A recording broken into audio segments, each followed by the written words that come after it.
There's something sweet and almost kind about these books I just can't get off of my mind. And now they're here, I just can't ignore. I wonder why I haven't read them before. Oh, look at this one, and this one. Hello everyone, I'm Natasha, and today I'm coming to you with a new book haul. The last time I did a book haul, I did Anastasia. This wasn't my best singing, let me tell you. This time I actually recorded myself and lip sync. So that's something new. A disclaimer before I start the video, all of these books I will show today are gifts or they're from publishers. I've only purchased one book. Most of the books I read are actually through ebook. That's my preferred method of reading, so I'm usually reading on my iPad or my phone. Plus, I'm getting ready to move and I don't have any space on my bookshelves anymore. I am like double stacking books. First up is the Winter Showcase from Griffin Teen. They have Kylie sponsors video for me today, so thank you so much, Griffin Teen. I have Freaks by Amanda Hocking. Then I have A Crown of Wishes by Roshani Chokski, and this is actually a sequel to The Stark Touch Queen, which I don't own. I actually bought off of Amazon. I did that one-click thing like on my app, and it like scares me how easy you can just buy stuff and then it arrives in 2 days because I have Prime. And then I have an arc of Winter Song by S.J. Jones. I got this cool like sheet of music. There's notes on here, but there's no singing. Freaks is what I'm reading right now. I will have a review up soon. This is like a spooky circus supernatural type of novel. Amanda Hocking is the best-selling author of the Trial series. I only know about that series because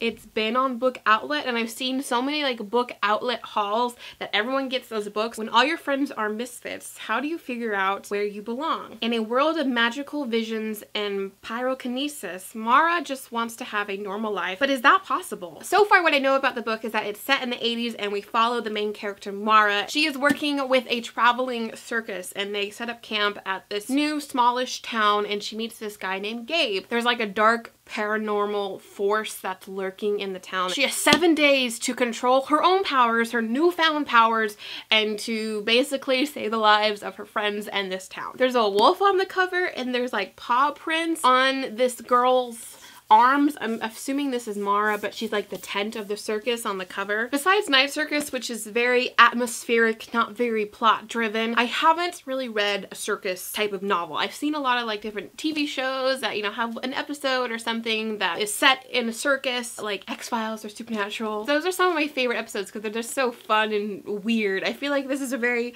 weird novel. It's set in the 80s, you know, the fashion's very great at that time. I'm looking forward to finishing this and to reviewing it for you guys. Then we have Winter Song, and it looks like there's a white rose set in a snow globe for the cover, and then I have this, which is like almost the same thing. Marie Lu actually blurbed it. She says, "A maze of beauty and darkness, of music and magic and glittering things. This is a world you will want to stay lost in." Oh, Renee Audier has actually blurbed it too. She says, "Spellbinding and sexy." Ooh, sexy. Winter Song is a feast for all the senses. I didn't want this beautifully written book to end. I trust Renee. We have very similar tastes in reading, and I love her books, so I'm excited to see what this is about. All her life, 19-year-old Liesel has heard tales of the beautiful, mysterious Goblin King. He is the Lord of Mischief, kind of like Loki, the ruler underground, and the muse around which her music is composed. Sounds like this has a lot to do with music. I mean, I should have guessed it. Yeah, as Liesel helps shoulder the burden of running her family's inn, her dreams of composition and childish fantasies about the Goblin King must be set aside in favor of more practical concerns. But when her sister Kathy, there's a little like dot above the A, Cathay, okay, is taken by the goblins. Oh, so they're real. Lisa journeys to their realm. Oh, there's a realm? Is this like Lord of the Rings? Like Middle Earth? Are we gonna journey to Middle Earth? Down in the underground, Liesel discovers that the Goblin King still inspires her musically. A Goblin King. When I hear this words, Goblin King, muse does not come to my mind. It's like those ugly little goblins or, you know, orcs that I picture from Lord of the Rings. So the Goblin King inspires musically, physically, and emotionally. Is this a human or is this a goblin? Yet even as her talent blossoms, Liesel faces an impossible choice as she grows closer to the Goblin King. Is this a goblin or is this a human? Both of them must learn just what it is they are each willing to sacrifice. I'm assuming it's a human. If they're falling in love, is he like an elf? like in Lord of the Rings? Is he like a sexy fairy like Sarah J. Maas's Sexy Fairies? This is set at the turn of the 19th century when young upstart composers like Beethoven were forever altering the sound of music. I don't get the vibes of historical period novel with this cover. It's a bit like Beauty and the Beast, wouldn't you say? Once upon a winter song, someone holds me safe and warm. Voices dance through the silver storm, figures dancing gracefully upon my memories. That was Anastasia, not Belle, but like it makes sense. I wonder what country this is set in. Is it like Russia, the Goblin King? But I'm definitely intrigued by this novel, and I want to know what the Goblin King is, if it's like a human or like sexy fairy. Are there sexy goblins?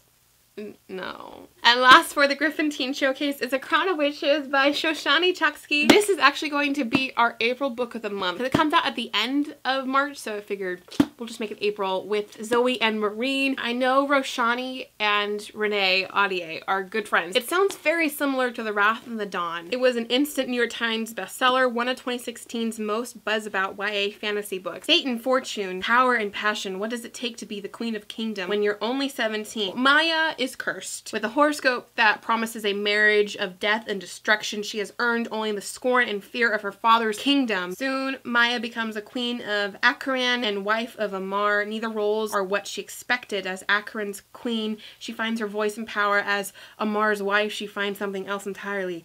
Compassion, protection, desire. Yeah, just that word desire.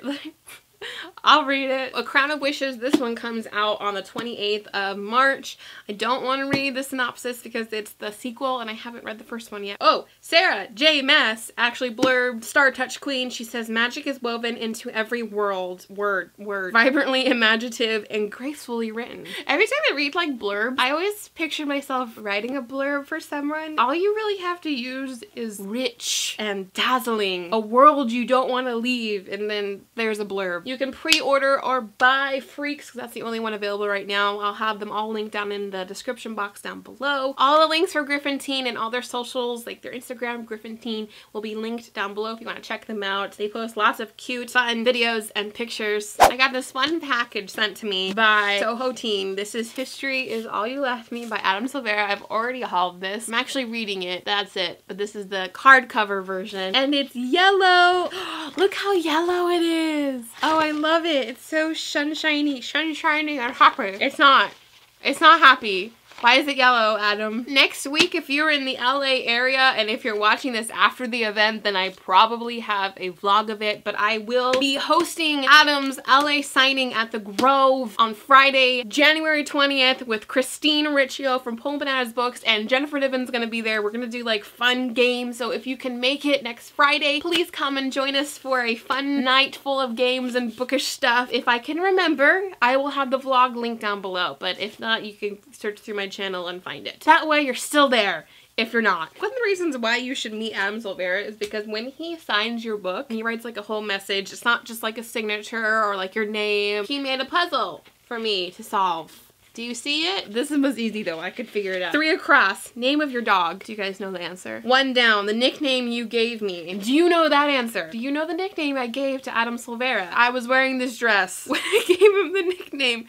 at Y'all West. 2 down, the show you have cosplayed the most on your channel. Do you know it? I'm not gonna say the answers. I want to see you guys answer them. Maybe I'll hide the answer somewhere, like in the description box. Good luck. Here is the real synopsis of History Is All You Left Me. When Griffin's first love and ex-boyfriend Theo dies in a drowning accident, his universe implodes. Even though Theo had moved to California for college and started seeing Jackson, Griffin never doubted Theo would come back to him when the time was right. But now the future he's been imagining for himself has gone far off course. To make things worse, the only person who truly understands his heartache is Jackson. But no matter how much they open up to each other, Griffin's downward spiral continues. He's losing himself in his obsessive compulsions and destructive choices, and the secrets he's been keeping are tearing him apart. If Griffin is ever to rebuild his future, he must first confront his history. Every part heartbreaking piece in the puzzle of his life. Puzzle! Oh! Now I get it, Adam. It's a heartbreaking push and pull of two people who are trying to get through their grief. Adam is a fantastic writer, and I'm so excited to finish it and to host this event with him. Next were two books that I was so surprised to receive. This was a beautifully wrapped package for a Christmas gift, and I have to thank Macmillan for sending these to me, and it is the Six of Crows duology.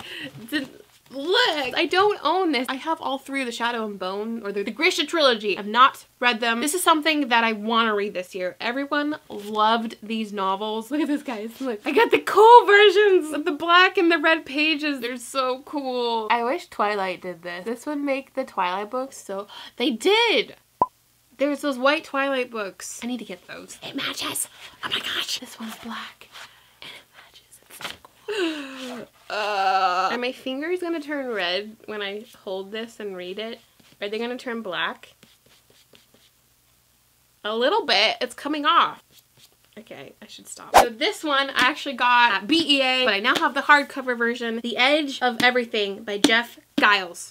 There. You can see it now. I remember freaking out about this novel because Peter Jackson, he blurbed it. He's a director. Are they friends? And then James Jasher's on the front, and then Cassandra Clare's on the back again with another blurb, and Cami Garcia and Melissa De La Cruz.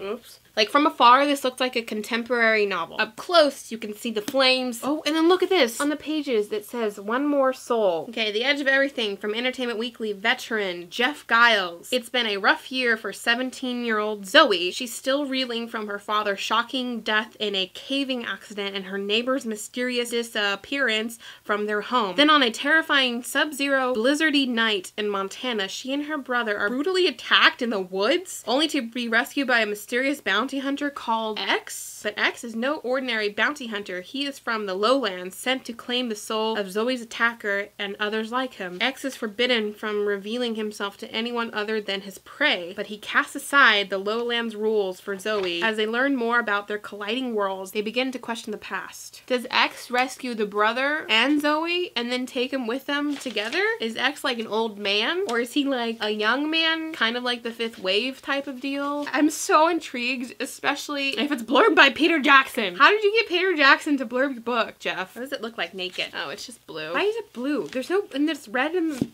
what is this? Is this the American flag? I will be reading this very soon. I think it's Booksplosion's February book of the month. I don't know if I want to say that. Next, we have Fantastic Beasts and Where to Find Them, the original screenplay. I have not read this. I saw the movie. This is all J.K. Rowling's work. This is beautiful, foily, and this was sent to me by Scholastic. Oh, wait, look! It's the Niffler! He's on the front! There's like little sparkles around him. It's cute. I have the two X-Files origin novels by Cami Garcia and Jonathan Mayberry. Look how cool these books are! They're so shiny. Devil's Advocate is about Scully. So this is written by Jonathan Mayberry. And then we have Agent of Chaos, which is written by Cami Garcia, and this follows Mulder. These are their origin stories. They're completely canon. Be an X-Files fan, and there's YA novels about Mulder and Scully. They don't technically meet, because the only time that they meet in episode 1 of the X-Files, the pilot episode. It takes place in the late 70s, early 70s. It's a period of 5 days, so it's really quick. Look how cool! I haven't even opened this yet. I want to believe. There's an X! Can you see it? Look, it's black inside and yellow. Can you see the X? Oh, you can see it now. Oh, this one says Trust No One. Next, I have The Girl Before by J.P. Delaney. This is an adult mystery novel. My friend Emily said, in case you're looking for an awesome female-driven thriller, I know thrillers aren't your fave, but I'm obsessed with the smart house component of this book. Enjoy. Actually, Emily, I just read The Chemist and I really enjoyed that one. Oh, Universal Pictures has optioned the movie rights with Ron Howard directing and Brian Grazer and Michael DeLuca producing. I don't know who those last two people are, but Ron Howard. Please make a list of every possession you consider essential to your life. With those opening words, The Girl Before launches you on a psychological thrill ride centering on two women 3 years apart who each get the chance to rent an amazing minimalist house. So nothing like my room here. On condition they agree to rules written by the architect. Everything from no pictures on the walls to no ornaments, even no books, no. Each woman discovers that her predecessor died there and starts to wonder if her own story is just a return of the girl before. Creepy. I am very intrigued by this. I would like to read this, like, now. This is the book that I bought, guys. Big Little Lies by Leanne Moriarty, the #1 New York Times bestselling author of The Husband's Secret, which I have heard of. This, I see all of her books at Target all the time. It's being turned into like a mini series on HBO. When I was watching Westworld over like the Christmas break, all I saw was the Big Little Lies trailer before I want to read it, and it's like another thriller type of deal. Also, the reason why I wanted to buy this and to read it is because Alexander Skarsgård, the red pill right there, Eric from True Blood, he's in it. It's a miniseries. It's not like, you know, a series. Nicole Kidman, Reese Witherspoon, Shailene Woodley, star-studded cast. I really would love to get to the book before I watch the show, and the show's coming out February. And lastly, I have Wayfarer by Alexandra Bracken. This was sent to me by Disney Hyperion. Thank you so much, guys, for sending me the novel. Last year at this time, I was actually reading Passenger. I liked the first novel. It was kind of like a YA Outlander type of deal. I'm hoping this one's gonna be a bit more exciting. The things that I didn't like about Passenger is I wasn't getting a sense of the atmosphere and the periods of time that they were traveling into. I really liked Etta. I love the main character. This is the wrap up of the duology series, and it's huge. It's like a really dense book. I love this cover. I love this cover. It's purple. There's a ship on the front. That's the end of my book haul. I hope you guys all enjoy this, and thank you to all the publishers who have sent me all these gorgeous finished novels. I never take it for granted, and I hope you guys don't see this as bragging. All the books shall be linked down below for your purchasing pleasure. I'm also an Audible affiliate if you guys want to listen to the books instead of physically read them. Your first book is free on me. Whoa, look at them all. I didn't realize I had so many here. No. I hope you guys enjoyed this book haul. I'm Natasha. I make videos every Thursday. Now that's the day that I upload weekly. Yay! Weekly uploads on Thursday! Party! Don't forget about the Adam Silvera event. Ooh, also, cool thing. Slash and I are going to Seattle Comic-Con, Emerald City Comic-Con, and we're meeting Sam Hewen, and I'm so excited. We are trying to get a panel or something set up. If you are in the Seattle area, let us know so that we can possibly set up like a meet up. Thank you all so much for watching. I'll see you all in the future. Keep calm and fangirl on. Bye!